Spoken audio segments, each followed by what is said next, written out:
Hi everyone, welcome back to Katarina's Garage. My name is Katarina Lloyd, and actually I am here with Lilo again, and this is my 86 Mustang that I just recently reacquired. Sorry, making sure I'm in frame here. So, yeah, anyways, so this car, the little story on this is that I owned this car for a few months, and then unfortunately I had to sell it.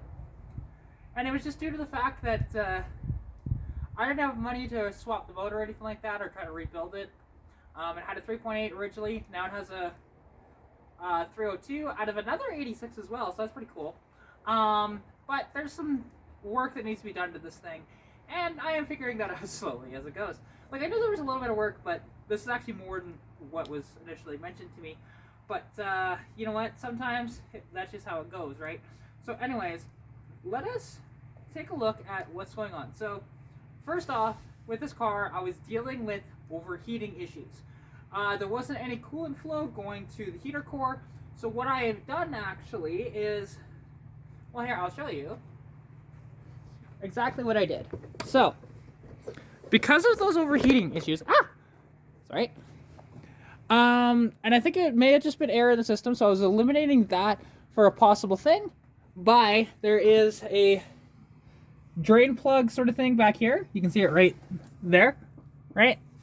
And that is actually for the cooling ports on the intake. So I was doing that and hoping that this was going to work out, and we'll see, because now what I'm having issues with, because the rad is full, I fill it up there, and then now the car's actually not starting, which is coming down to either the starter itself, because I'll show you what it does when I turn the key here. So just give me one moment for me to do that for you.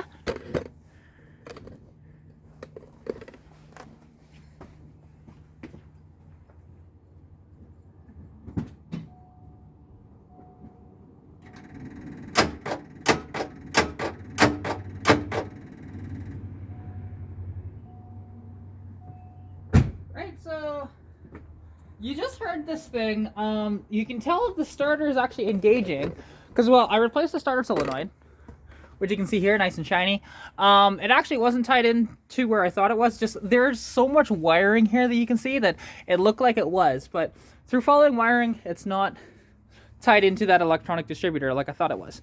So with that in mind, I'm going to attempt to tap the starter and see if this thing will actually properly turn over. Now, the thing is, I don't want to remove the headers, so to get there, and I'm not jacking up the car because it's too icy. However, I do have over here a nice pipe wrench that'll work just fine with this. Now, you don't need to use too much pressure with doing this, you know. So I just say, you can see the starter way down there, nice and shiny bit down there. That's the starter, right? So just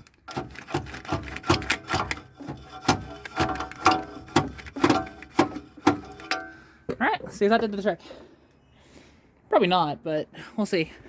Because it's either that or the motor is potentially hydro-locked, which it shouldn't be, but we shall see. So let's just see. Moment of truth.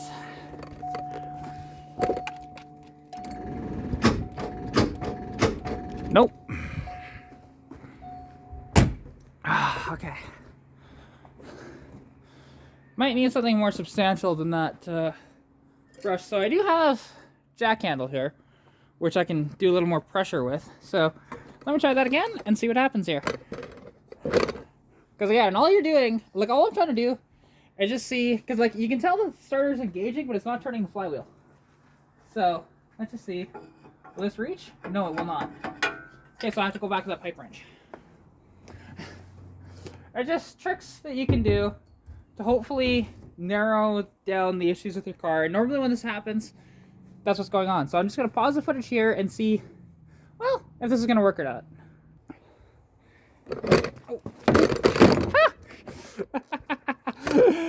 You guys are going to see that on film, which is awesome, but sometimes the fails that I do. So, unfortunately, tapping the starter didn't work. I did about 3 or 4 different rounds of just tapping the starter. It ain't working. So, which means Starter might be just kaput, which it's a newer starter, like you can tell. So it's either that the starter is screwed or this motor is hydrolock. And there's only one way to know for sure, is to pull the plugs, which is what I'm going to do now. Which gives us an opportunity to check the health of the motor too, at the same time. Because I mean, pretty sure it's got new plugs in it, but I'm not sure if he replaced the plugs or not. So let me just tilt that down for you. There we go. And let's begin. So yeah, just nice and simple. Pull the plug wire off. Oh, come on. Like a nice simple tip is just try and cup it a little bit, but it's kind of hard to do with the dipstick. Is so annoying here. Come on. There we go. There, just gotta remember what I like to do, just so that you don't lose track of where the wires go. Just put it like on the sort of header thing, because it's not hot right now, because obviously the car hasn't been running for a couple days. And yeah, let's see. Can I actually reach this damn thing?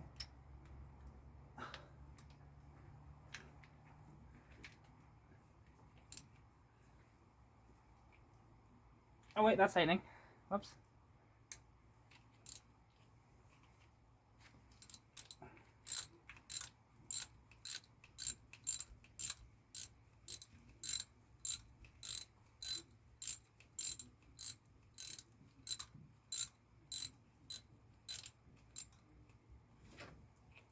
Okay, now let's pull this out.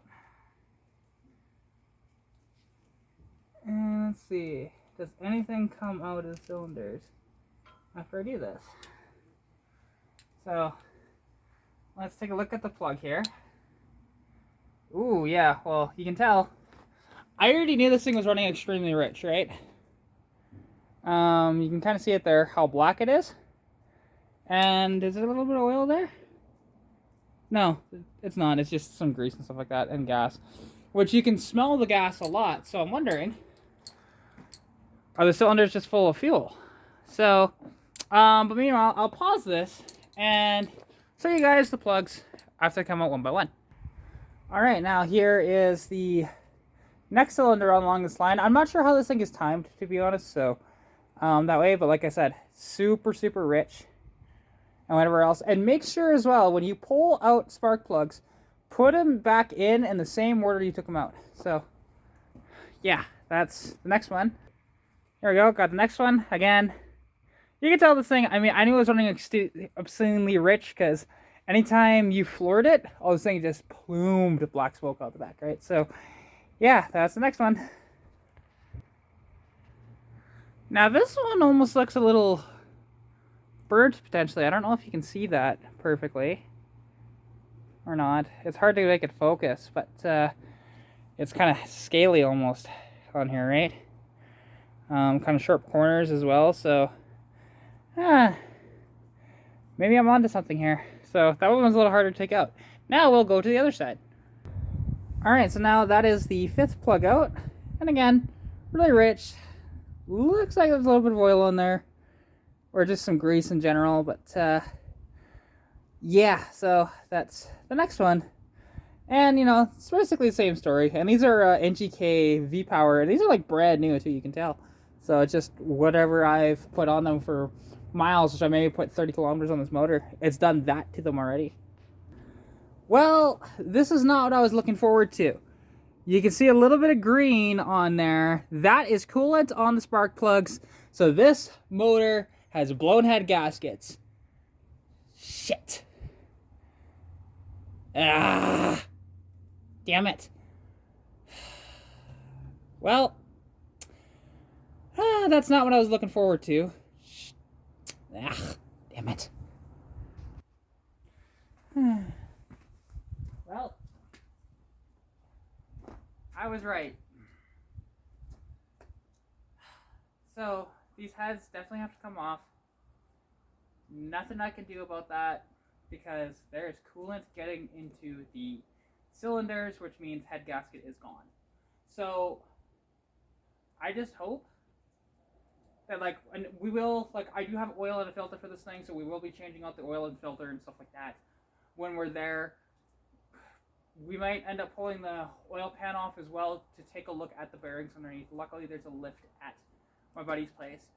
Because if this motor is done, well, there are other options for motors, don't get me wrong, but this thing will have to be put on ice for a while. Like, just not really touched for quite a long time, because I won't be able to afford it.